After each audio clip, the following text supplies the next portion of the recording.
Hi, everybody. Hi. Thanks for coming to this panel. And they gave us the tricky slot of immediately after lunch. So thanks for staying awake during this session. I'm really excited to have these three fine folks here with us today. And I prepped them that I wanted the session to be like really intimate and for them to get vulnerable and share like very real advice with all of you about building your careers as developers and designers. So hopefully they're up for that.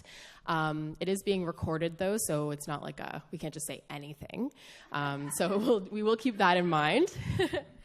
So I want to just dive right in, and where should we start here? I want to know what each of you were like in high school or college or university. Wow. I mean, I'll start, I guess. Sure. Cool. So, in high school, honestly, I was not like the nerdy kid. I just didn't do a whole lot, you know? I wasn't like a science person. I wasn't a math person at all. Did the least amount of math possible, went into statistics, and then was like, oh, I'm really good. I'm done with that. But we did have computer science. We did have like programming, so I was actually really happy I could have that sort of thing. And I went to college for illustration, so art. I wasn't really like technical in school. Outside of school, though, I was like super technical. I have a twin brother. We used to build computers all the time. He works in video games, and we were like really into that stuff. So academically, not really like mathy, sciencey, but outside, sort of that's where I flourished in that stuff. I was like the opposite. I was a massive nerd in high school.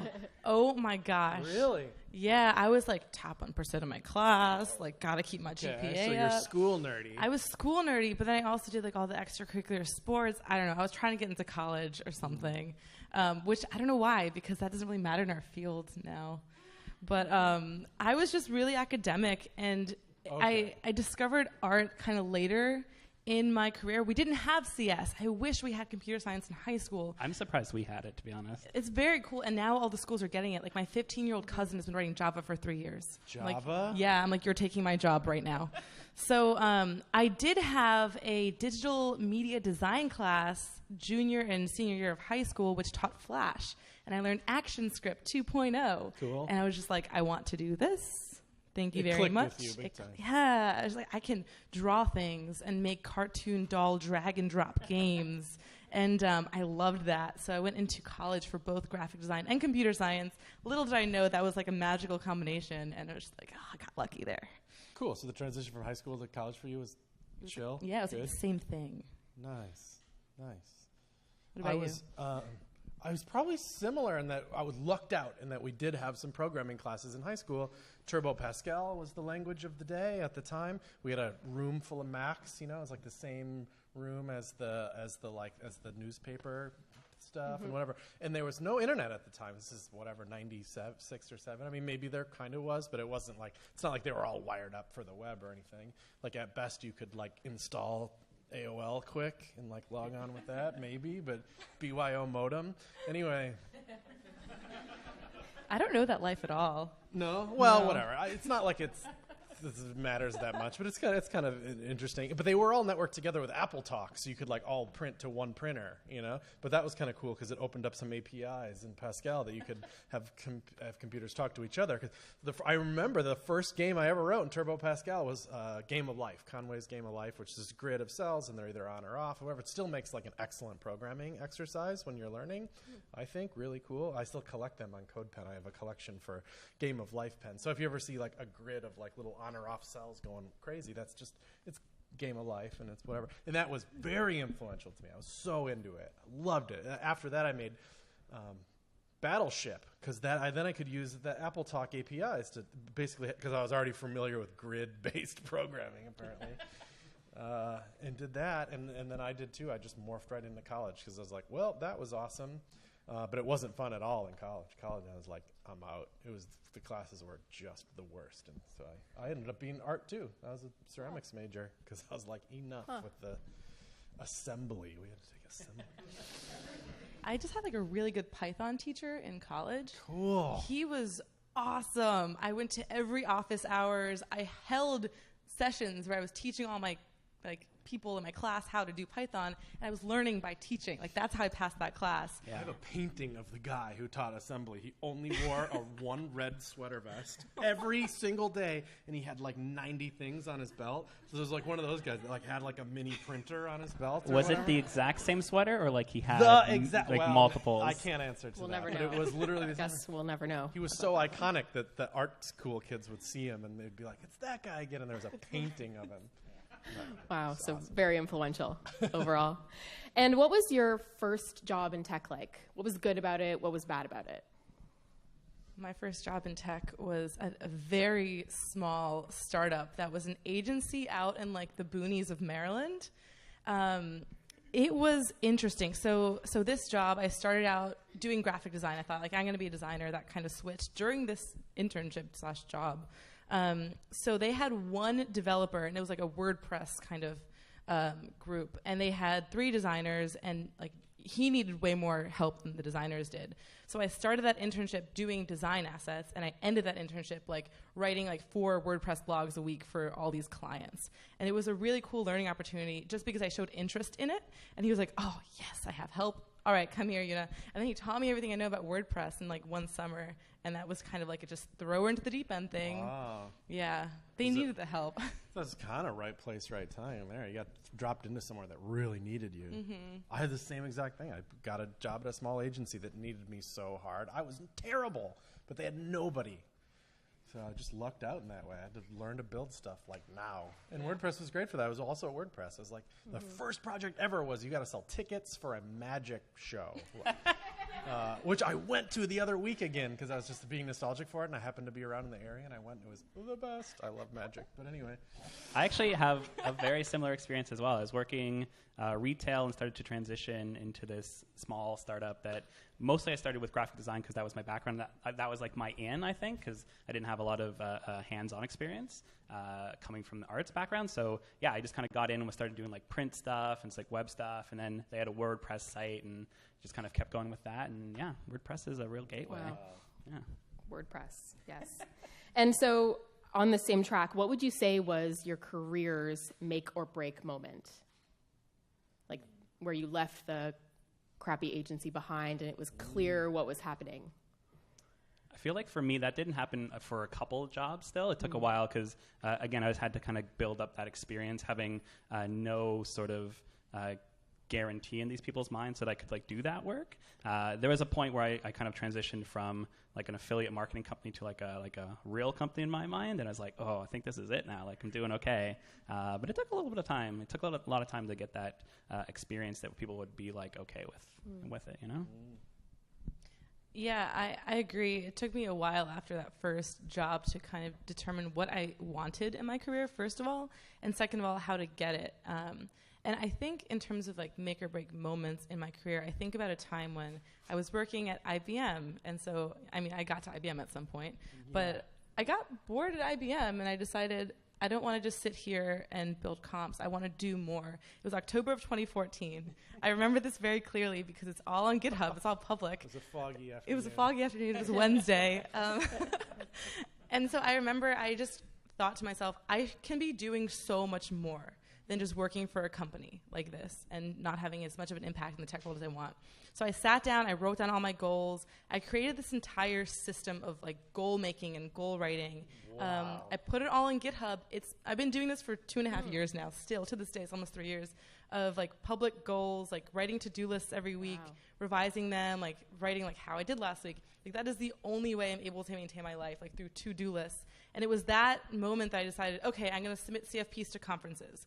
I'm going to start like talking to people who are involved in the W3C. I'm going to start like getting involved where I want to. And I had like a little tick box for it. And that's how I got through that stuff and ended up, I guess, here at some point.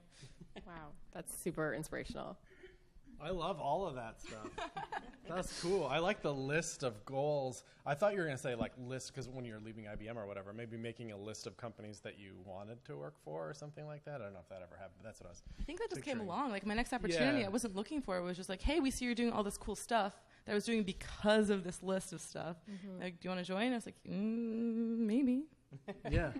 No, that's kind of cool. The reason I bring it up is I think that might be a decent step for some people instead of just being like, I'm just going to wait or look at openings that are very clearly openings or whatever, is to have a goal list of places that you would like to work, and then just hit them up. So I feel like just hit first. There's so many places that are hiring, even if they say they are or not. I feel like a lot of places are would hire based on a good resume and some moxie. Which I think is cool. So Make or Break was my first tech job. I worked in a string of like print and pre-press jobs because I just did not have the chops after college to jump into a computer thing, even though I wanted it so bad. I knew I wanted to be a web designer, but I just had no path forward there.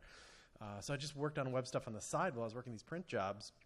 Finally get a web job, just lucky, Basically, my mom got it for me. But I took to it right away and, built the magic site and all that, whatever. But it was during that job where I started writing CSS tricks. So it was about 10 years ago. And that, if I picked a single thing that opened the most doors for me, it was writing and being consistent and writing for a long time. Not for everybody necessarily, but it could be for a lot of people. Writing is such a key thing. People remember when they read a good thing. It also really helps you learn the thing more, right? The more you for sure. Write it, you have to think of ways to tell people how it works. Think of new analogies that are different. Absolutely solidifies in your mind. Well, or solidifies more. Anyway, having to re-explain it just after you learn it, there is this vulnerable moment right after you went from I totally don't get it to I get it a little bit. That's like a chasm, and you're most well suited, I tell this to people all the time, to write about the thing right after you've jumped that tiny little chasm. Repeat that statement. Hey. Forget what I just said. Chris, how long were you writing regularly for CSS Tricks before you feel like it really started to gain traction? Yeah, it was years. Like in 3 years? In those first early years, like literally 100% of it was garbage. Right. Like there's a couple of things. It was like, have you guys heard of fixed positioning? You use it. Or like, I wasn't saying there was no original thought there, nothing. It was like, I just learned a basic thing. I'm going to make a little demo for it. I probably sounded a little like, who is this kid? But it wasn't cockiness. Well, maybe you can decide that for yourself, but it was more like just obliviousness to the community that I had stepped into, and so it was years, but also through obliviousness, I would like a company would reach out to me. I remember this company's still around, I think, PSD to HTML. I remember them. Sure, I think they're still around, and whatever. That's a service. They make money doing it somehow. They reached out to me and said, "Hey, we'll give you what appeared to me a wheelbarrow full of money to put an ad on the thing. It's probably like $800 or something." I was like, "Yes, I will put your ad wherever you say to put it." And then it took time to rein that in and learn to do those sales for myself and that type of thing. Cool. I'll just pause here for a second to say if anyone in the audience has questions, happy to incorporate those as well. So just raise your hand. And John here will bring a mic over to you so that everyone can hear it. Any questions at this exact moment in time? It's okay if not, because I have many more. June? I don't know everyone by name, by the way. It seems like I do, but... So really, how do you get over writing a lot when you feel like you don't know anything and that all of your stuff is sort of just, I'm regurgitating what I've read on other blogs? I feel like I get this question specifically a lot because when people ask me, like, how do you end up speaking? I always say start by writing. Absolutely start by writing. And to that point, you can't expect people to read your stuff immediately. Like you were saying, it's just going to be garbage, and you can take that time that no one's reading your stuff to get better at writing. Like you have no pressure of people reading it in the first place, but also you aren't expecting that kind of feedback. Like to that point, my podcast, Tools Day, I've been doing for almost 2 whole years now. And we had like 0 listenership for the first year and a half, like absolutely 0 listenership. And now we get like sponsors, like people listen to the show, people like recognize the show from around the world, and it's really cool. But you have to have those first 2 years like figuring it out and writing just like crap to have the golden nuggets that people are going to start paying attention to. So like the same thing, like my early blog posts were silly. I was like silly, and then it was just weird. I remember I wrote a blog post called Brevity, and the whole post was, "You've read all my content, point made." What? I thought I was cool. It was an ego thing. You think people know what you're about to write, and they super don't. They for sure don't. You could, I don't know. That comes up. I mean, maybe they do. Some of them do, but people think way too much of other people's knowledge. Yeah, level. I also think You probably do. like, because I do the teaching stuff, I do some video stuff, I do writing stuff, and sometimes you do feel like you're rehashing something.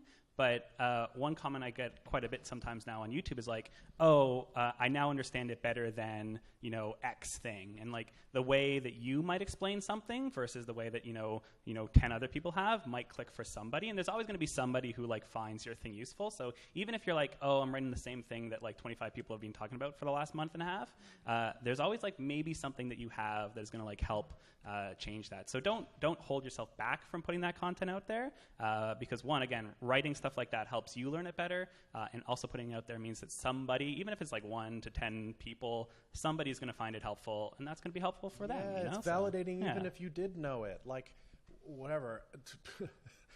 I happen to know a good amount of stuff about CSS. If I read your article about CSS, there's a decent chance I already know what you're saying.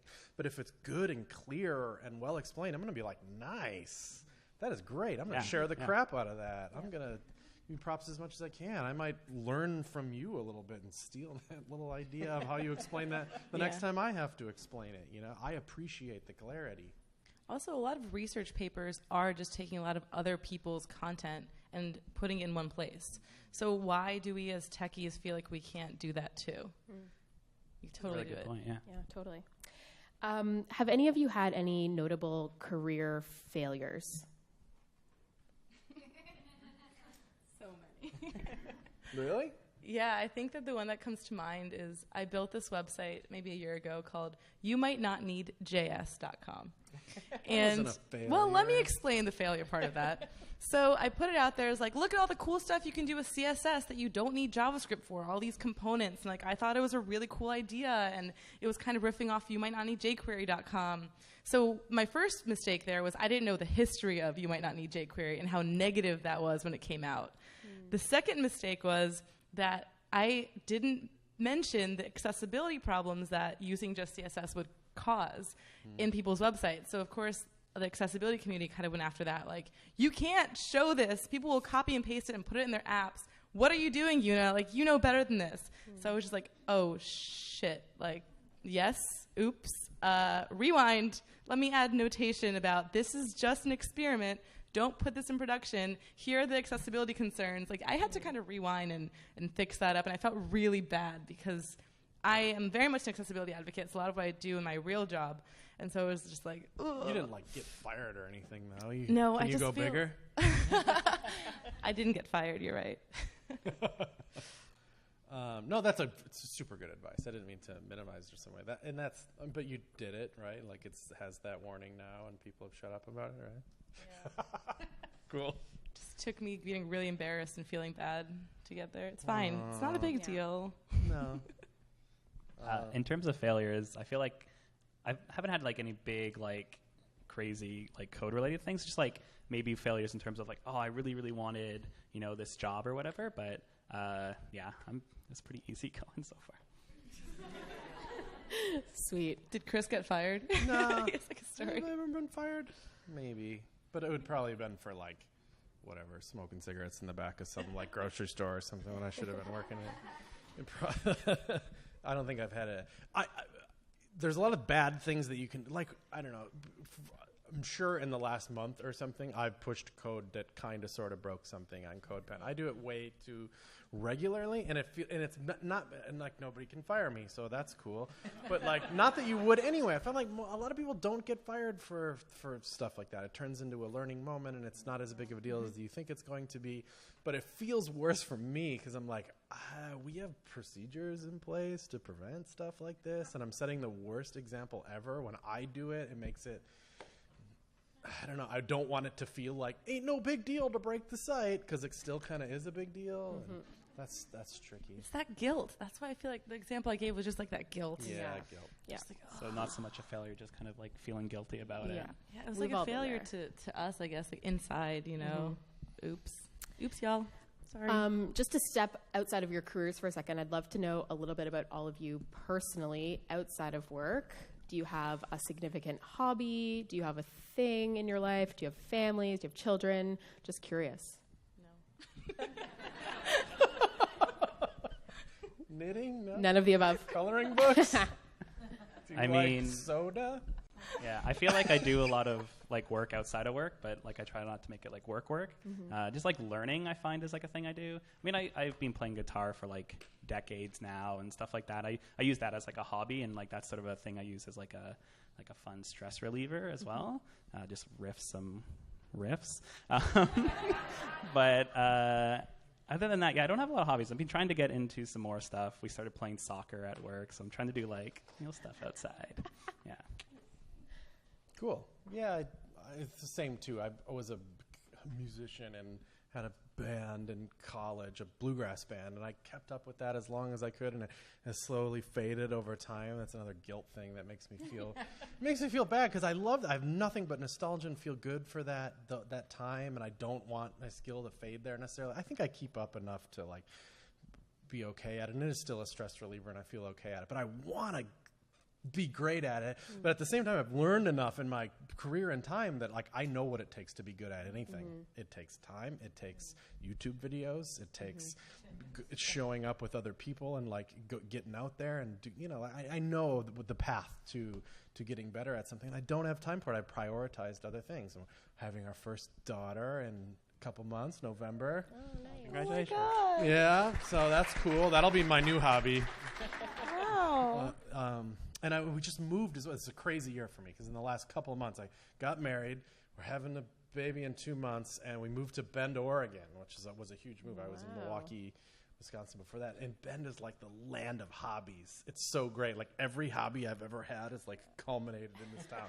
There's a great music jam there that I'm getting a part of. And it's like my house is like 5 minutes from like hundreds of miles of mountain bike trails that I'm excited about. And then it's like 15 minutes from Mount Bachelor, which is skiing and snowboarding and stuff. I'm just like, yes, Awesome. So many hobbies. And I have like friends there that partake in all that. So it's not like I have to invent it myself. I can just kind of be like, I'm going to come hang out with you guys.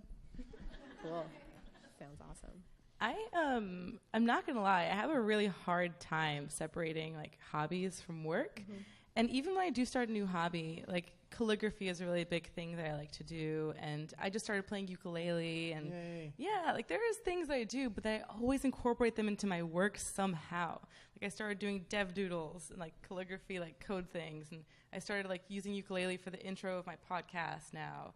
And it's just like, I don't know, it's so intertwined. Like my life is so intertwined with my work that I don't want to separate it. Like I like that, I have an excuse to practice ukulele because I'm doing my intro of the podcast with my ukulele. Like it's not a bad thing. People talk about work-life balance. I don't think that has to necessarily be like, here's my life and here's my work. It can just be a place that you're happy with how they intermix in a way. Yeah, totally. You don't seem particularly burnt out. I'd probably have, if you were just like, all the time, I'd be like, have you thought about a hobby? No, I have so many. And I do, like, I have friends, but a lot of my friends are in tech. I don't know. It's fine. Sure. And thinking about like your life at work, your life outside of work, like looking back on it all, what are some of those like key best decisions you've ever made that like really changed things for you? Oh, best choices ever. Once I was born in Madison, Wisconsin, and I just lived there I was a small child of 0, but I just lived around this area forever until I was like 24 or something, and I was just like, well, this is super comfortable here. I guess I'll just never leave and be like people I went to high school with or whatever. And it kind of scared me. And at one time, I'm just like, I want to move to Portland, Oregon. And I just did it, and I convinced my job to let me work remotely, which was a huge roll of the dice. And they took it somehow, some way. I ended up working for years because I thought that was really cool of them to let me do that. And that was when I was writing CS Tricks, and then I was just so happy with the job that I wrote a book and whatever, and it opened doors for me, and I got invited to speak at a conference that was awesome. And it just felt like that moment where I just was like, I'm gonna just change stuff on purpose snowballed in good ways for me. And the moment that I knew everything was going to be okay is when I finally left that first job in tech I had, because this company Woofu hired me. There was a form building company, whatever, in Florida. And at the time I was just like Rolling Stone, kind of living in Chicago, like I'll go anywhere, anytime. And I was such a fanboy of Woofu. They made such a great product, and they wanted to hire me as a designer there. And I was like, oh, this is the best. And it really was the best. I made all my best friends working there and stuff. And it was that moment where I'm like, I'm now leaving this tiny agency. And there's nothing wrong with agency work or whatever, but it didn't feel like making it to me, to somewhere that I just knew this like successful startup with really smart people working. As soon as I like stepped in those shoes, I was like, this is it. I've made it according to me. I feel like some of my best decisions were going from job to job kind of thing, where I always kind of like peaked at a place I was at, and then I was like, I need to learn more from somebody else, and then I would just kind of keep moving on. So for me, that's kind of like, that's how I've gotten to be at HackerYou, and like kind of to now at a place where I'm just like really just really having a great time doing what I'm doing. It's because I was able to like learn this and then move on. So I think those are probably some of the best decisions I've made over time. Yeah. For me, I would say it was getting really involved in the tech community around me. So I went to college in DC, and we have a pretty cool tech scene there, like Refresh DC and like various meetups. And when I was still in college, one of my professors, like early on, kind of encouraged us to go to meetups. And so I started going, and I was just like, my eyes open to this idea of front-end development. And it was brand new at the time, and I got so many internships from that. Like, I became really involved in this community. People started to know me. And from that, I started to get involved in other things. Like, I attended SaaSconf, and then I started a SaaS meetup in DC while I was still in college. And so I thought, like, I can teach people at my meetup. Why can't I teach people outside of this? So I spoke at my first conference when I was 19, just because I had the mindset of, like, well, if somebody thinks they can't learn from someone younger than them, then they can leave. So, yeah, I'm a baby, by the way. But, yeah, I think just getting involved really early on and, like, pushing myself to meet people in the community and kind of asking them to mentor me was a really good decision. And that's kind of how I became this. It's always been that. I remember I wanted to get better at playing the banjo so bad, and bluegrass. So I was working at a bar in college, and I was just like, I'm just going to have a jam here. I've decided it. I work here. It's on Tuesday nights at 7 o'clock. And people would show up for it. And, you know, like, I kind of had no business doing that because I just didn't know. Not that you had no business starting a SaaS meetup, but you're just like, I'm going to have a SaaS meetup now. Now one exists. No, literally, that's what happened. Yeah. Literally, that's what happened. Yeah, I think that's cool. Yeah, you can do that. You can just make something exist because you decided it does now. Yeah, Totally. Audience, anyone have a burning question? Yes. So you guys must meet a lot of new devs, junior devs. I was just wondering if you guys could like touch on some mistakes that junior devs make that you see a lot of them kind of go through or blunder through at the beginning of their careers. Oh, that's good. I think that junior devs specifically feel like they have something to prove. So a lot of the time they will kind of not ask questions because they don't want people to know they don't know something. And that is the worst thing that you can do because it'll just be so much more pressure on you. It'll take longer. It'll just increase this pressure that you feel like you have something to prove. And if you could kind of see that from a distance and see the perspective of, as a junior developer, my job is to learn, not to have all the answers, it'll really help with that. Yay. That's cool. I've seen, recently I witnessed a, what do you call it, internship with an internshipper or whatever. Yeah, that's it. Is that right? We'll go with that. Yeah. And the, the elder in this situation or whatever, not age-wise, but was like totally disappointed in the intern, only because they met once a week, and that was the only effort that person put in, and they would just like, if they were stuck by something, they wouldn't like, even though the door was open, ask questions, be a little bit of a go, please, like, I'll give you as much information as you need. They just wait until the next week and do a little bit more of the project. So you don't have to like prove something, but having a little bit of go-getter spirit would be nice. Yeah, for sure. And I think from teaching, that's a thing that happens. A lot of people are afraid to ask questions. People are afraid to ask questions because they're afraid of like failure. They're afraid of you seeing like, oh, you don't know that thing. But it's like, it's okay to not know a thing. I don't know a thing, and I'll like ask online. I'll ask people I work with. I think it's just getting over sort of the fear that you should know everything potentially. But you're like starting a career. Even if you're like several years in, there's still the opportunity to ask all the questions in the world. Someone will know something that you don't know, or you'll know something that somebody doesn't know, kind of thing. Mistakes junior devs make. Is that good? I don't know. Is that good? Okay. Anything else from the audience? Ooh, lots. Your pick, John.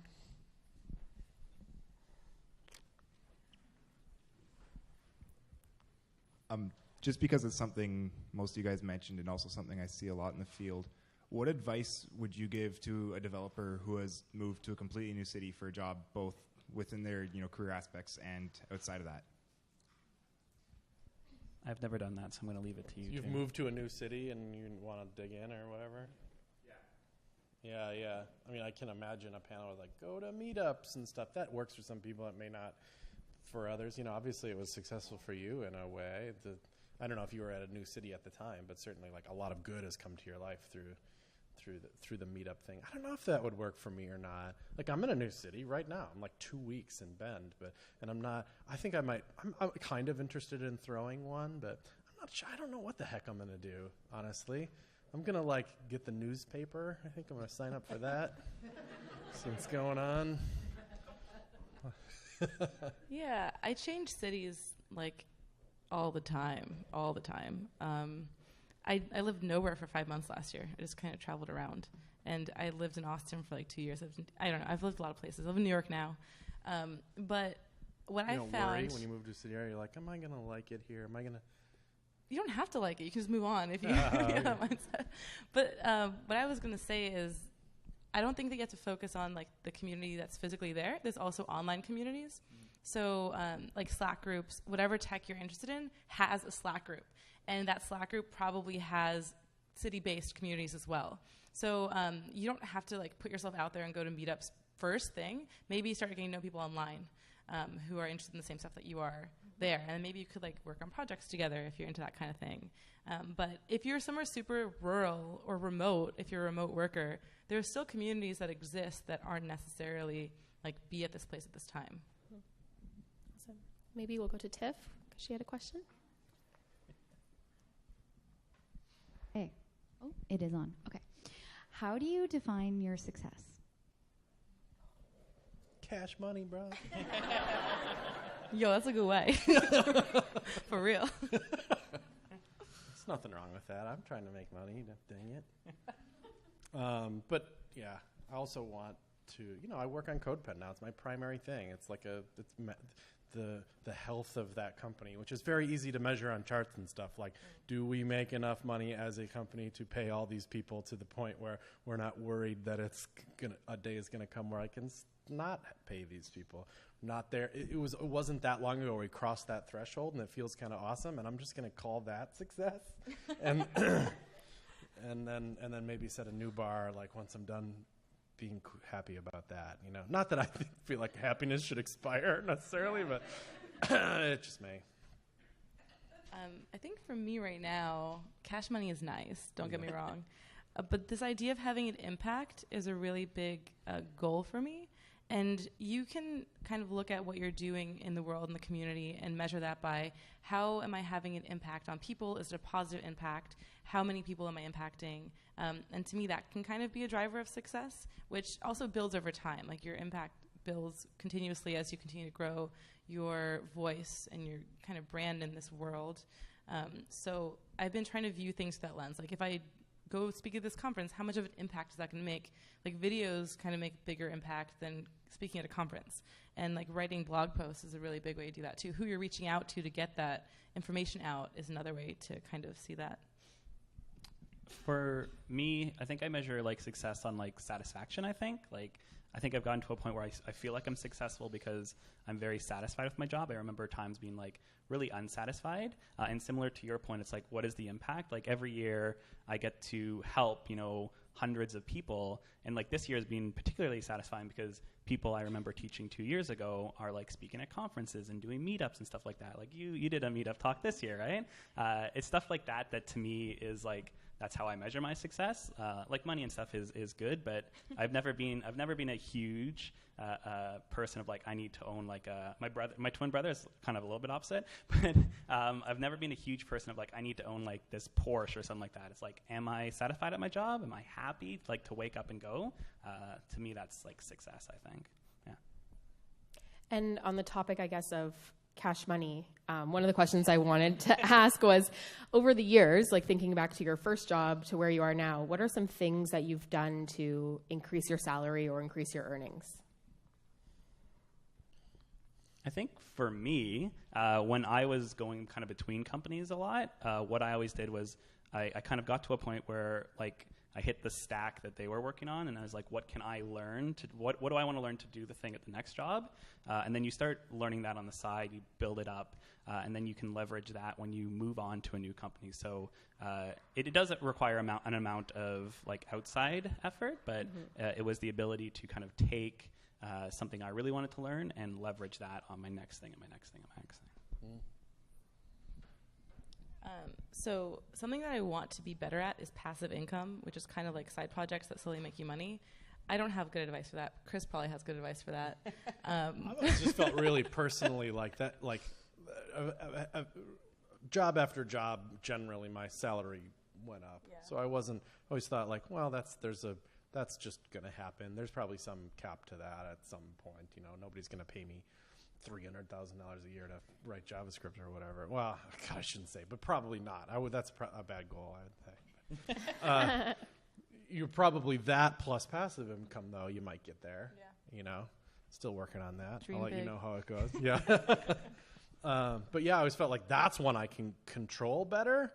Weirdly enough, just because I've had luck with it, you know, I sell stuff and I have lots of little income stream kind of things, and I have very direct control over that. And I can turn that dial if I have to. I can spend a ton of hours on something with the explicit goal of turning up the passive income dial. And I have control. I can do it. Whereas a career is like, I don't know, I have to, butter somebody up, learn Microsoft things. I don't know. I've weirdly gotten promoted at like the 2 longer term jobs that I've had, which is a hard thing to do. Like usually, I'll get another job, I'll get paid more.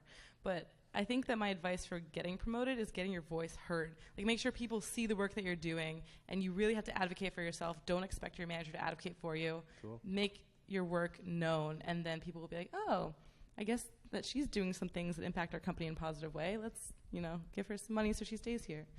So Yeah, bring something new to the table. Yeah. And to leave things on a very action-oriented note, all of you do so much stuff. You're doing things at work, you're doing things outside of work. So what is your process for getting things done? One of the pieces of advice I give to young people is don't have Netflix. Just don't even have it. Don't waste your time watching TV. It's ridiculous.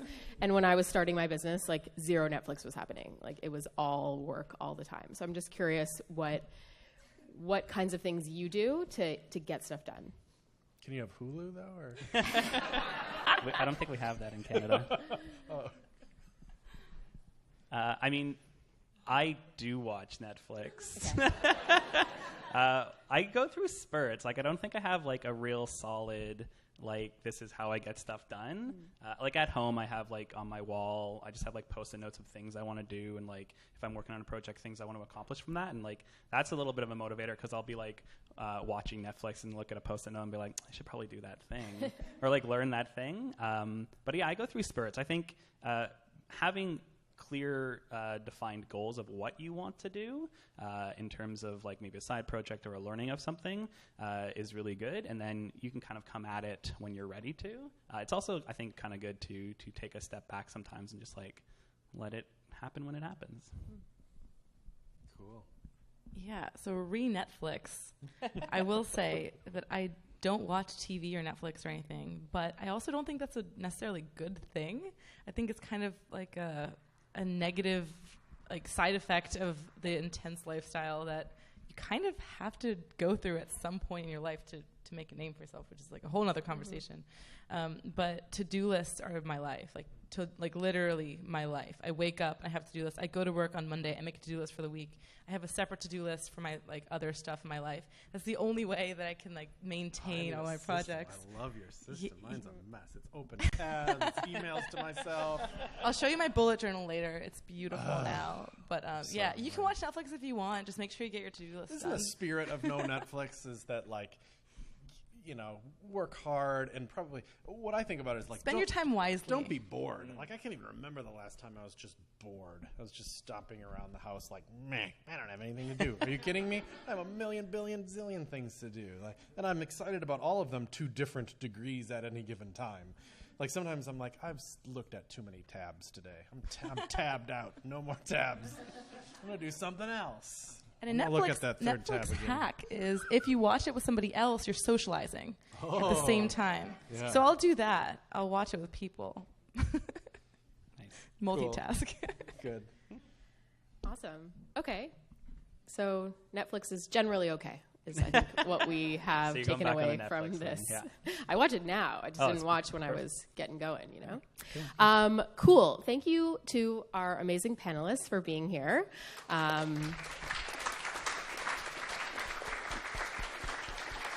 My goal with this session really was to show like junior or intermediate developers that like everyone here, everyone on a stage at FITC was in your shoes years ago or a year ago or some number of years ago. So hopefully we accomplished that through this, and you know, by listening to some of their advice and continuing with what you're already doing, you'll all be on the path to being on stages like this one day soon as well. So thanks for being here and enjoy the rest of your afternoon. Thank you. Thank you.